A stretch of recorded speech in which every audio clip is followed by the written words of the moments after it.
Hey, bonjour, le sujet d'aujourd'hui, la vente et le bonheur. Vendre, c'est parfaire la vie de vos clients en les dirigeant vers un sentier qui améliorera la qualité de leur vie. Comment pourriez-vous inciter vos clients au changement si votre vie est ennuyeuse à mourir et que vous n'avez pas de rêve grandiose? Les maîtres du oui sont des épicuriens. Le plaisir est leur raison de vivre. C'est pour cette raison qu'ils éprouvent du bonheur à influencer leurs clients à progresser. Le ravissement est éveillant. Il génère de l'énergie positive qui améliore la santé. Votre journée se termine-t-elle plus souvent par un bilan négatif ou positif? Si la réponse est négative, cela indique des changements qui sont à effectuer dans votre vie au niveau professionnel, philosophique ou affectif. Le bonheur est contagieux. Vos clients achètent davantage votre bonne humeur et votre joie de vivre que votre produit. Les maîtres du oui sont des plaisirologues, ce sont des modèles de joie de vivre. Ils ont compris l'importance de transférer leur bonheur à leurs clients et de les influencer ici, ainsi à profiter de la vie. Rayonnez d'une énergie positive exceptionnelle et vous deviendrez prospère. L'énergie, ça se développe. C'est une question d'habitude et de discipline. Prenez l'exemple des grands chefs d'entreprise ou des athlètes de haut calibre. Ils ne font pas la fête tous les soirs. Ils ont remplacé les mauvaises habitudes que sont, par exemple, le tabagisme et la consommation d'alcool par des habitudes plus saines telles que l'alimentation naturelle ou les programmes d'exercice physique. Ils sont conscients que leur énergie est le carburant de leur entreprise. Pour les vendeurs, c'est la même chose. Vous êtes le carburateur de la prise de décision et de la réalisation du rêve de vos clients. Souvent, mes collègues me demandent c'est quoi ta phrase magique? S'imaginant que je peux leur donner une phrase ou un truc qui leur permettrait de casser toutes les décisions, il n'y a pas de phrase magique. Par contre, les maîtres du oui ont des qualités que vous pouvez développer. Le bonheur est l'une d'entre elles. Je n'ai jamais rencontré une personne amorphe ayant réalisé quelque chose d'extraordinaire. Le bonheur, l'enthousiasme, le rêve et l'énergie positive composent la palette de couleurs du charisme. Les maîtres du oui sont des catalysateurs d'émotions. Plus ils amènent leurs clients dans un état émotionnel élevé, plus ils se rapprochent de la vente, car des émotions émergent le désir d'agir. D'ailleurs, étymologiquement, le mot émotion signifie mouvoir, mettre en mouvement. Vendre, c'est faire jaillir l'émotion qui amplifiera le désir de réaliser le rêve. Pour obtenir cet état émotionnel chez son client, le maître du oui doit lui-même s'offrir à une gamme élevée d'émotions. Les émotions engendrent les émotions. Le rire provoque le rire. La peur provoque la peur. La confiance suscite elle aussi la confiance. Alors rappelez-vous que vos rêves feront rêver vos clients. D'où l'importance de bien gérer vos émotions et vos rêves. Puisque c'est avec leur propre émotion que le maître du oui déclenche un état émotionnel chez leurs clients, le contraire est également vrai. C'est-à-dire que les clients peuvent également provoquer chez les maîtres du oui des émotions parfois très agréables, parfois désagréables. Ce n'est pas l'événement qui est important, mais comment nous réagissons face à l'événement. Puisque votre travail consiste à nager continuellement dans une mer d'émotions, il est capital que nous apprenions à gérer nos propres émotions et à ne pas abandonner nos rêves. C'est chez tous les vendeurs de ma connaissance qui obtiennent une performance éclatante, selon mes observations, ils sont des plaisirologues qui savent gérer leurs émotions, peu importe ce qui arrive dans leur vie, perte d'un être cher, perte financière, etc. Leur force émotionnelle leur permet de garder le cap quoi qu'il arrive. Ils se sont traînés à gérer leurs émotions et celles de leurs clients. C'est pourquoi ils sont devenus des maîtres du oui exceptionnels. John Keogh, dans son livre Mind Power, propose un exercice pour contrôler ses pensées et je l'ai adapté aux émotions. Imaginez que vous êtes une banque d'émotions. Pour les 30 prochains jours, débutez votre journée en déposant des billets de 100 dans vos poches de gauche et 10 billets de 100 dans votre poche de droite. Le but de l'exercice est de terminer votre journée avec un bilan positif. Chaque fois que vous vivez une émotion positive, transférez un billet de la poche de gauche à la poche de droite. Et chaque fois que vous vivez une émotion négative, transférez un billet de la poche de droite à la poche de gauche. À la fin de la journée, vous aurez une vision très claire de votre journée émotionnelle en faisant votre calcul.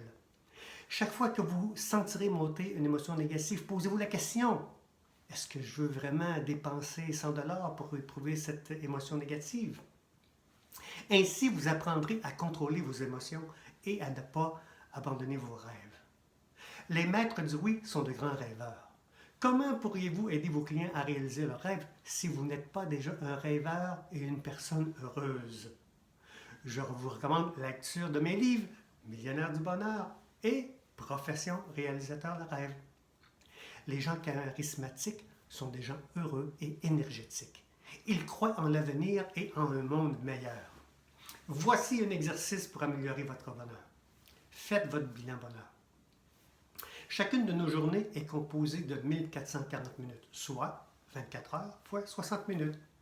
Puisque vous dormez approximativement 480 minutes, soit 8 heures, soit 60 minutes, il vous reste environ 1000 minutes éveillées chaque jour. Combien de minutes avez-vous gaspillé aujourd'hui à vous remémorer vos erreurs du passé, à avoir peur du futur, de la mort, de la fin du monde, de la crise financière, du terrorisme, de la jalousie ou autres pensées négatives? Selon l'éminent Dr. Bruce Lipton, 75% de nos réflexions sont répétitives et malsaines. Pour effectuer votre bilan bonheur, je vous propose d'utiliser l'analogie suivante. Imaginez que chacune des minutes de votre journée a une valeur de 100 $. Ainsi, pour chaque minute gaspillée, cela équivaut à jeter à la poubelle 100 $. Si vous êtes dans la moyenne de la population, cela correspond à 75% de votre journée, soit une somme de 75 000 $. Vous n'accepteriez pas de jeter par la fenêtre votre argent, n'est-ce pas? Qu'en est-il de votre temps et de votre bonheur? L'analogie minute-argent vous donne une échelle de valeur pour calculer votre gaspillage de temps et de bonheur. En utilisant cette analogie pour votre bonheur, vous constaterez que la majorité de vos minutes sont ce que j'appelle des minutes neutres. Vous n'êtes ni heureux ni malheureux. Pour accroître rapidement votre bilan bonheur, concentrez-vous à transformer vos minutes neutres en minutes bonheur. C'est la première étape. Le bonheur est naturel. Voyez comme les enfants n'ont besoin de rien pour être heureux. Malheureusement, le capitalisme et la société de consommation nous programment pour la frustration et le malheur. La plupart des spots publicitaires sont des virus anti-bonheur. La méthode proposée ici vise à ce que vous vous réappropriez votre bonheur en éliminant vos virus anti-bonheur. Voici la méthode pour accroître rapidement votre bilan bonheur. Utilisez la minuterie de votre téléphone intelligent pour vous rappeler de porter votre attention sur des pensées heureuses au lieu de des pensées négatives. Grâce à la neuroplasticité du cerveau, en vous concentrant sur des pensées heureuses, vous interconnectez vos neuronettes du bonheur, ce qui permet à votre cerveau de structurer, de produire davantage de pensées heureuses. C'est en forgeant que l'on devient forgeron, c'est en ayant des pensées heureuses que vous devenez heureux. Le bonheur engendre le bonheur. Le matériel nécessaire pour votre exercice, assez simple. Un téléphone, un téléphone intelligent doté d'une minuterie, 20 billets de 100 $, 10 que vous déposez dans la poche de gauche, 10 dans la poche de droite. Pour chaque minute de bonheur, vous transférez un billet dans votre poche de droite à celle de gauche et le contraire pour vos minutes négatives. À la fin de chaque heure, faites le bilan de votre heure. Est-ce que vous avez eu plus de bonheur ou de malheur? Le désir de devenir millionnaire du bonheur est important dans cet exercice et de prendre la décision de vous entraîner à tous les jours. Cinquièmement, la discipline d'appliquer la méthode jusqu'à ce que vos nouvelles connexions neuronales vous procurent un bonheur maximal. Processus. Au réveil, réglez la sonnerie de votre vibrateur de votre téléphone pour qu'il vous avertisse toutes les 60 minutes. Choisissez une minuterie agréable. Moi, j'ai choisi Timba sur mon iPhone parce que c'est joyeux et entraînant. Lorsque la sonnerie se fait entendre, posez-vous la question, suis-je en train de gaspiller mon temps en pensées négatives ou redondantes? Si la réponse est oui, transférez un billet dans votre poche de droite. Si au contraire vous êtes heureux, transférez un billet de la poche dans la poche de gauche. Cet exercice vous permettra d'attribuer une valeur au temps que vous pourriez gaspiller. Puisque personne n'aime jeter son argent par la fenêtre, Cette technique vous permettra de prendre conscience du temps gaspillé tout en attribuant une valeur à votre bonheur. Je vous préviens, vous serez probablement bouleversé par votre premier bilan. En soirée, faites votre bilan de la journée écoulée. Il est fort possible que celui-ci soit dans le rouge. Ne vous découragez pas. En vous entraînant à transformer les minutes neutres en minutes bonheur, vous constaterez que votre bilan s'enrichira de minute en minute et bientôt, vous deviendrez millionnaire du bonheur. Au bureau, mon collègue ont constaté qu'une nouvelle sonnerie se faisait entendre régulièrement.